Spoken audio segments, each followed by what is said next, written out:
Քրիստոս հարյա ֆիմերելոց, բարին ընձես սիրելիներ, Աստված օրհնի բոլորիդ։ Այսօր նորից խոսելու ենք մեր սիրելի Տեր Սերոբ քահանա Ազարյանի հետ։ Օրհնեցեք Տեր հայր ջան։ Աստված օրհնի։ Տեր հայր ջան, նորից մի քանի հարց ունեմ ձեզ եւ ուզում եմ կարճ ձևակերպել հարցերս։ Որոշ հարցերի շուրջ արդեն ես առանձին ունեմ ձայնագրած բացատրություններ ըստ իհարկե մեր սուրբ հայրերի, բայց քանի որ ժողովրդին հարկավոր է ավելի պարզ լեզվով, ավելի հասանելի լեզվով բացատրել, դրա համար կուզեմ, որ նորից խոսենք այդ հարցերի շուրջ։ Առաջին հարցս հոգևոր աճի մասին է։ Այ մենք անընդհատ խոսում ենք եկեղեցու կարգապահության մասին, մեր անցած զրույցների մեջ խոսել ենք եկեղեցու կարգապահության մասին, թե ով ինչպես իրեն պիտի պահի, կամ ընդհանրապես ինչպես պիտի այդ կարգապահությունը կազմակերպվի եկեղեցում, որովհետև առանց կարգապահության անգամ բանակում, անգամ դպրոցներում ու մանկապարտեզներում անհնար է որևիցե մի բան անել, այսինքն ամեն տեղ նախ այդ կարգապահությունն են մարդկանց մեջ դնում, հետո նոր սկսում սովորեցնել։ Եվ մենք արդեն խոսել ենք, որ մեր հավատացյալներից շատերի մոտ դա բացակայում է։ Եվ քանի որ դա բացակայում է, նաև հոգևոր աճ չկա։ Այ ինչ է մեզ հարկավոր, որպեսզի այդ հոգևոր աճը լինի, որպեսզի մենք ոչ թե տեղում դոփենք ու հետ գնանք, այլ ընդհակառակը առաջ գնանք։ Ինչ կասեք սրա մասին, Տեր հայր ջան։ Մարդիկ ընդհանրապես ունեն քանի մի տեսակ մտածելակերպեր։ Կարելի է իրենց բաժանել մի քանի խմբերի։ Առաջին խումբը, որ հավատքից հեռու է, ընդհանրապես հավատքի հետ կապ չունի, կմտածի, որ պարզապես ուզում է ապրել այս կյանքով եւ այս կյանքից հետո ամեն ինչ այլևս վերջանում է։ Ոչ հավատ կա, ոչ Աստված իրենց համար։ Երկրորդ խումբ կա, որ փափակում է ապրել մենակ լավ, բարոյական կյանքով։ Եվ արդարանում են հետևյալ ձևով, որ ես չեմ սդում, ես չեմ կողանում, ես բարի կյանք եմ ապրում, ես լավ մարդկանց լավ բաներ եմ անում, ընդհանրապես լավ գործեր եմ անում, լավ գործերս կպավեն իմ համար, եւ այս ձևով կարծում են, որ արդարանում են, որ բնականաբար ինքնախապեյություն է։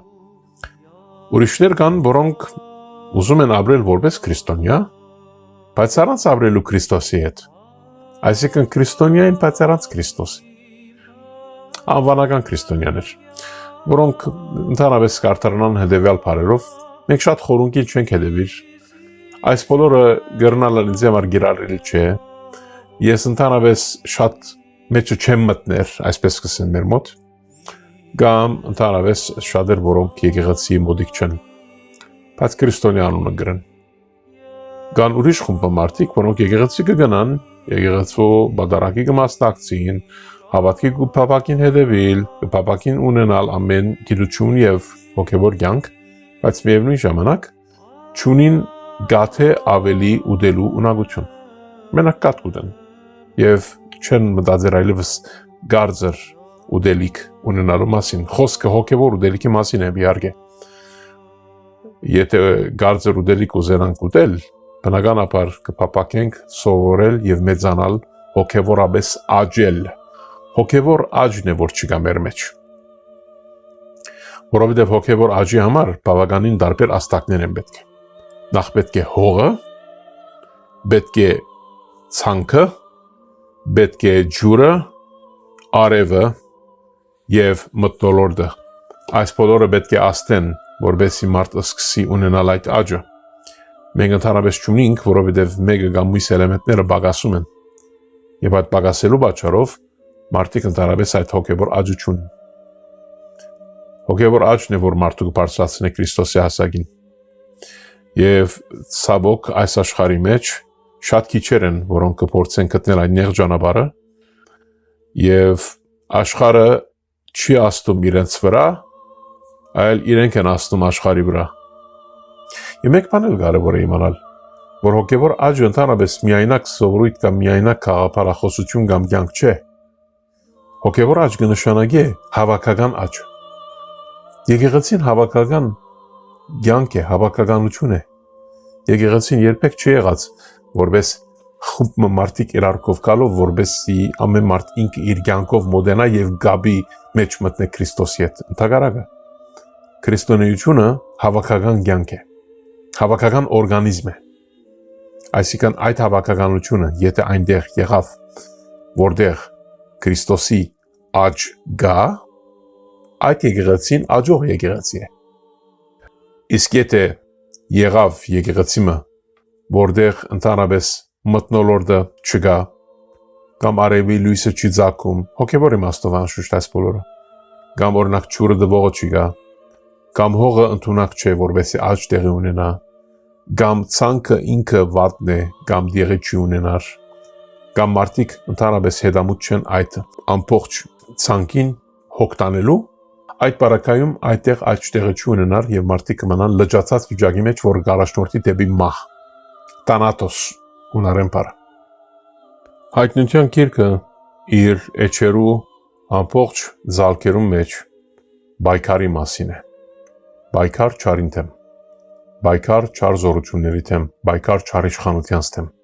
Եվ անոր էջերու մեջ գա վարձատրության խոստումը եւ դվչությունը։ Երբ որ Քրիստոս կխոստանա ոչ թե միայն աթորի վրա նստիլ, այլ նստիր իր հետ իր աթորին վրա։ Տեսեք, մի քիչ զարմանալի է եւ դժվարահասկանալի է այս մեկը։ Այսինքն ինչպես նստիլ նույն աթորի վրա Քրիստոսի հետ։ Տեսեք, որքան մարդասեր է մեր Տերը, որքան սիրող բոլոր անոնց, որոնք ճշմարտապես Աստծո խաչը վերցրած հետևող են Քրիստոսի, որ ոչ թե նստեցնե իրենց աթորների վրա արքայության մեջ։ Բոլոր անոնք, որոնք իսկապես ճշմարտապես նվիրեցին իրենց կյանքը Աստծո, կամ իրենց արյունը դվին Աստծո համար։ Քրիստոս ոչ թե իրենց աթորներով վրա է նստեցնում, այլ նստեցնում է այն աստիճանի վրա, որ համահավասար է իր աստիճանին։ Հաղթական միասնականություն։ Իսկ ինչ կնշանակի հաղթել մեր համար հիմա այստեղ գտնվողներուս համար այս աշխարհի վրա։ Հիմա դարձյալ վերադառնանք մեր իրականության։ Թե ինչ կնշանակի հաղթել։ Ով է այն մարդը, որ կհաղթե։ Հաղթել կնշանակի ապրիլ այս աշխարհի մեջ, բայց չդառնալ աշխարհի բաժինը։ Հաղթել կնշանակի շրջապատվել մեղքով, ինչպես բոլորը շրջապատված ենք ամեն տեսակ մեղքերով, բայց երբեք կամովին չդառնալ մեղքի հետևորդ։ Հաղթել կնշանակի մեր հնգյակ ըսկայարանքը եւ վեցեգի շարժումը լինի Աստծո համար եւ ոչ թե մեր անձերի պարապանման համար։ Վեցեգի շարժում կնշանակի մարդու շարժումը այս դեզերքի մեջ։ Պետք է լինի Աստծո համար եւ ոչ թե մեր անձերի պարապանման, մեր առանձնահատուկ յուրահատուկ թակավորությունների հաստատման համար, մեր քահերի ամրապնդման համար, չպետք է լինի օրինակի համար մեր անձնական դների, հարստությունների, մեր փառքի համար։ Եվ որ մենք այս բոլորը փնտրում ենք,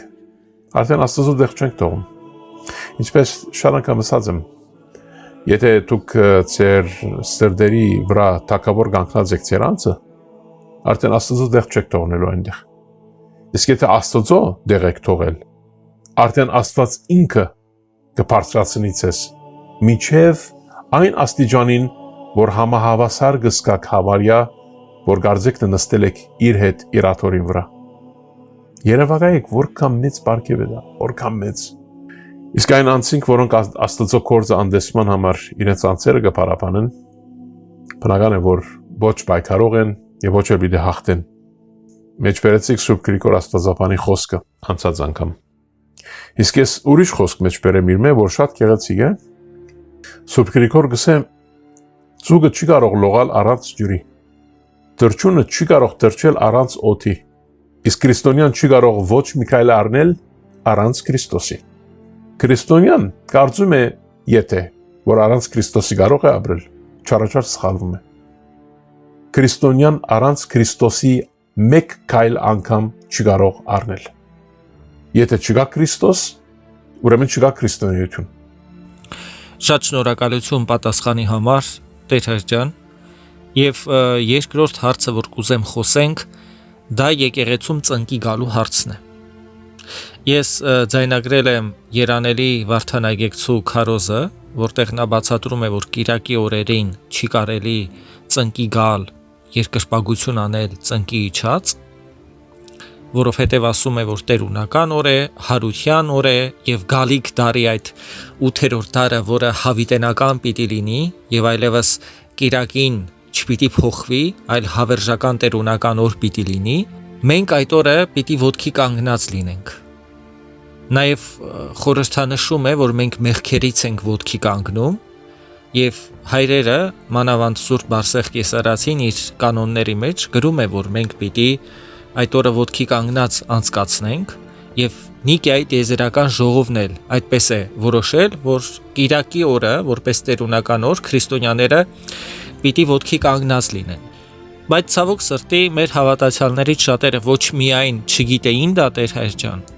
եւ ես նրանց չեմ մեղադրում։ Ես չեմ ասում իրենք են մեղավոր, որովհետև դա պիտի բացատրվեր հենց եկեղեցում, ուղիղ խոսենք։ Մեր հավատացյալների շատերը ոչ միայն չգիտեին, այլ իմանալուց հետո փորձում են վիճել,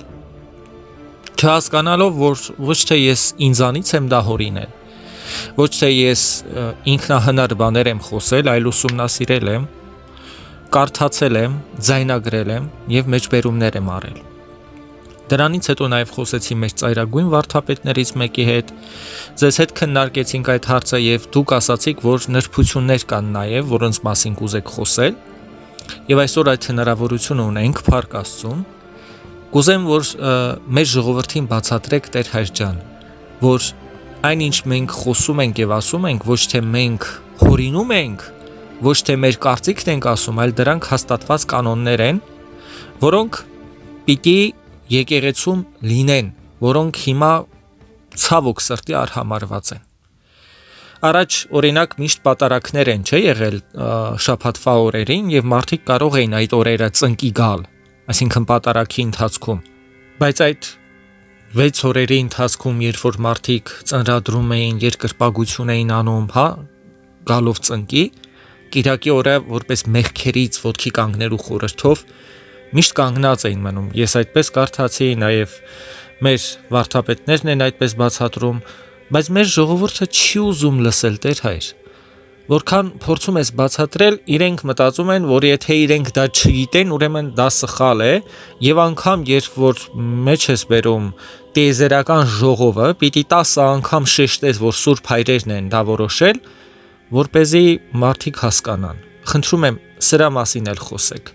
Թե ինչու քահանային չի կարելի ծնկի իջնել կամ ժողովուրդը ինչու պիտի ծնկի չիջնի այդ օրը կամ մեղաները, որ ես գիտեմ, որ մեղաները առաջ անգամ այսպիսի մի բան կար, որ կարող էին գային եւ մի քանի օր առաջ խոստովանություն անեին կամ պատարակի սկզբում էր հենց խոստովանությունը եւ ոչ թե հենց ամենավերջում, այսպիսի բաներ էլ իմացա եւ կուզեմ, որ մեկնաբանեք այդ ամենը։ Ինչպես գիտենք Սուրբ Գիրքերեն, որ խոնարհումը ծնկի գալը կամ միջև իսկ երեսի վրա բարգելը Աստծո դիմաց բոլոր ծևերով օգտագործված են կամ դեղի ունեցած են 5 դագարանի մեջ։ Ուրեմն, երբ որ նկատի առնենք Սաղմոսների գիրքը, օրինակ 4 օրինակներ դամ, Սաղմոս 28:2, Սաղմոս 5:8, Սաղմոս 94:6 եւ Սաղմոս 131:7, տեսնում ենք, որ Դավիթ թագավորը աշխո Սաղմոսների մեջից Աստծո փառաբանում է ծնկի կամ երկրպագելով Աստծո դիմաց։ Ինչպես նաև շատ այլ օրինակներ կան 5 դագարանի մեջ, օրինակ համար Դանիել մարգարեն, որ աղոթում էր իր ծնկերի վրա եւ փառաբանում էր Աստծուն, օրինակ Դանիել 6:10։ Ինչպես գիտենք, նաև այլ օրինակներ կան Մովսեսի եւ Ահարոնի մասին, Թվոց գրքի մեջ 16:22։ Այլ օրինակ կարող ենք տեսնել օրինակ Հիսուս Քրիստոս մեր Տերը նոր դագարանի մեջ, երբ աչքերը երկինք բարձրացուց եւ ապա ծնկի գալով աղոթեց Գեթսեմանի բարձի մեջ Մատթեոս 26:39։ Հետո ինալով գետնի վրա սկսավ աղոթել Մարգոս 14:35 կորց կարակելոց 9:40-ի մեջ։ Ուրեմն շատ օրինակներ կան 5 դագարանի մեջ, բազմաթիվ օրինակներ կան, որ սուրբերը ծնկի գալով աղոթում են։ Ուրեմն ինչու համար գա օրենքը եկեղեցու մեջ, որ սուրբ զադիգեն միջև հոգեկալուստ ծնկի գալ չի կարելի։ Բացատրեմ ասմասին, որովհետեւ հասկանալի լինի բոլորի համար։ Ուրեմն հին ժամանակ եկեղեցու մեջ չկար միացևություն, ամեն դեղ ինչ որ հավատացյալը իր սրտի համեմատ աղոթում էր, այդ ծևով էր աղոթում։ Մարդիկային աղոթում էին զնգի վրա, մարդիկային նստած, մարդիկային ոտքի կանգնած, երեսի վրա։ Ուրեմն եկեղեցու մեջ միշտ ընդունված է այն հասկացողությունը, որ զնգի քալով աղոթելը եղել է նշան ապաշխարության, ապաշխարանքի, Աստծո դիմաց։ Նախնական եկեղեցու մեջ, այսինքն Քրիստոսի անմիջապես հետո, այն տարաշրջանին, որ առաջին տարի մինչև երկրորդ տարում մեջ էր, եկեղեցին, անոնք որոնք ընդհանրապես հրեական ծագումով քրիստոնյաներ էին, եկեղեցու մեջ աղոթում էին կանգնած։ Բացի եթե ունեին սուքի շրջան, կամ սուքի շրջանի անցնում էին։ Եթե սուքի շրջանին անցնեին, աղոթում էին նաև ծունգի։ Փարիսեցի եւ Մաքսավորի արագը, երբ Փարիսեցին կանգնած էր 5 տակարանի սովորույթով ոտքի կանգնած, աղոթելով, իսկ Մաքսավորը որպես նշան ապաշխարության աղոթում էր ծունգի եկած եւ ձեզելով իր գործը։ Այս մեկը տեսնում ենք անշուշտ Ղուկաս 18-ի մեջ։ Ընդհանրապես սովորույթ է ընդունված քրիստոնյաների մեջ, որ ովևէ ժամանակ այն մարդը, որ ծնգի եկած աղոթում է, այդ մարդը ապաշխարանքի մեջ է, կամ ապաշխարանքի շրջանի մեջ է։ Այն մարդիկ, որոնք ապաշխարում են, ապաշխարանքի շրջանի մեջ եղած մարդիկ ընդհանրապես աղոթում էին կամ մասնակցում էին ծնգի եկած։ Ժամանակին անշուշտ բادرակներ դեղի են ունենում ամեն օր եւ ապաշխարանքի նվիրված բادرակներ կային, անշուշտ, որ մարդիկ ապաշխարեն այդ օրերին, մոտենան Քրիստոսի եւ մարդիկ ծնգի էին աղոթում։ Բայց երբ որ ժամանակը հասավ, որ եկեղեցու հայրերը որոշեցին միացեվություն մտցնել բոլոր եկեղեցիների մեջ, որովհետեւ մեկտեղ մեկ տեսակ, մեկտեղ ուրիշ տեսակ չլինի, ինչպես գիտեք, որ նաեւ զադգի խնդիրն էլ կար։ Օրինակ Նիգիո Սուրբ ժողովը, որ դեղի ունեցավ 325 թվականին, ժողովն էր, որ նախ հաստատեց օրենքներ, կանոններ հաստատեց, որովհետեւ բոլոր եկեղեցու հայրերը միացեվություն ունենան։ Այսինքն ավանդության միացեվությունը բահեն։ Այս բարակայում Նիգիո Սուրբ ժողովի 20-րդ օրենքը մեզ կբացատրի հետևյալը։ Քանի որ կան մարդիկ, որոնք կիրակի օրերին եւ հոգեկալստյան օրերին եկեղեցում ծնգի են իջնում, բոլոր համայնքների մեջ, քրիստոնեական համայնքների մեջ միադառություն պահպանելու նպատակով, տեսեք կսե միադառություն, միացեվություն, այսինքն պահպանելու նպատակով Սուրբ ժողովին համար լավագույնը տված, որ աղոթները Աստծուն ուղղվեն ոտքի կանգնած։ Այսինքն եկեղեցին եկավ այն միավորին, այն հայտարարին, որ մենք բոլորս քրիստոնյաներ, որպես եթե ընդհանրապես ուզում ենք Սուրբ Պատարագի մասնակցել եւ աղոթել, որպես Քրիստոսի նվիրյալներ, եկեղեցու հետ հաղորդագից են, մկրտված են եւ եկեղեցու անդամներ են, այդ մարդիկ պետք է աղոթեն ոտքի կանգնած։ Նիգիո Սուրբ ժողովեն առաջ նույնիսկ ունեինք շատ կարգարուն հայրապետը եկեղեցու մեջ, որ նաեւ եղած է պատմակիր եկեղեցու Տերտուգիանոս հայրապետը, որը ասաց երևյալը. մենք անօրեն կնկատենք բախտ պահելը, կամ ծոմ պահելը, կամ ծնգի եկած աղոթելը Աստծո օրը, կամ գիրակի օրը։ Մենք այդ ազատություն ունենք, այսինքն ոտքի կանգնելով աղոթելու նկատի ունի զատգի օրեն միջև հոգեկալստյան օրը։ Ավելի ընդունելի էր եկեղեցու համար։ Եկեղեցու հայրերը ավելի ընդունելի կտածեն դա, քան թե ծնգի եկած։ Լավ, հիմա կանք Սուրբ Բարսեղի օրենքին։ Անոնցմե մեկն էր անշուշտ Սուրբ Բարսեղ հայրապետը Կեսարացին, որ նկատի արել է կամ նկատած է, որ ոտքի կանգնելը շարունակություն է ինչ որ ճանապարհորդության։ Իր խոսքերը մեկում մեջ կսե, որ քրիստոնյայի կյանքը ճանապարհորդություն է Քրիստոսի հետևելու։ Այնպես որ Սուրբ Պատարագի ընթացքին, երբ որ հավատացյալը ոտքի կանգնած կաղոթե, կամ ոտքի կանգնած պատարագի մասնակցի, ճանապարհորդություն է, որ տեղի կունենա այդ Սուրբ Պատարագի ընթացքին։ Եվ մեկ բան ալ պետք է ավելացնեմ Սուրբ Բարսեղի մասին, ինչպես նաև համընդհանուր նրբությունների մասին, որոնց մասին ուզեցի խոսել մի քիչ։ Եկեղեցու մեջ, երբ որ գիրակի օրերը ծնգի չքալու այդ օրենքը գա Սուրբ Բարսեղի կողմէ խորտորված, չի նշանակեր, որ ամեն մարդ ծնգի պետք չկա։ Անոնք, որոնք ապաշխարանքի մեջ են, անոնք, որոնք անմաքուր են, անոնք, որոնք թերահավատ են, անոնք, որոնք եկեղեցի կյանքի նոր են հետևող։ Օրինակ, գիտեք, կան խումբը մարդիկ, որոնք կոչվին խումբ ապաշխարողած, անգլերենով catechumen։ Այս մարդիկ, որոնք տակավին եկեղեցու հետ հաղորդագից չեն, հավատքի տեր չեն միացած։ Ցավոք այս օրերին չգաս մեր եկեղեցու մեջ այս բոլորը Երանի հետ կան, որովհետեւ մարդիկ իսկապես եկեղեցին լուրջ առնեն։ Այսինքն այն մարդիկ, որոնք տակավին ապաշխարանքի մեջ են եկեղեցու հետ հաղորդակցելու համար։ Այդ մարդիկ նույնիսկ եթե Զադիգի շրջան են, մինչև Պենտեկոստեի շրջանը կամ հոգեկալստյան շրջանը, դարձյալ զունգի պետք է աղոթեն։ Այդպես է օրենքը։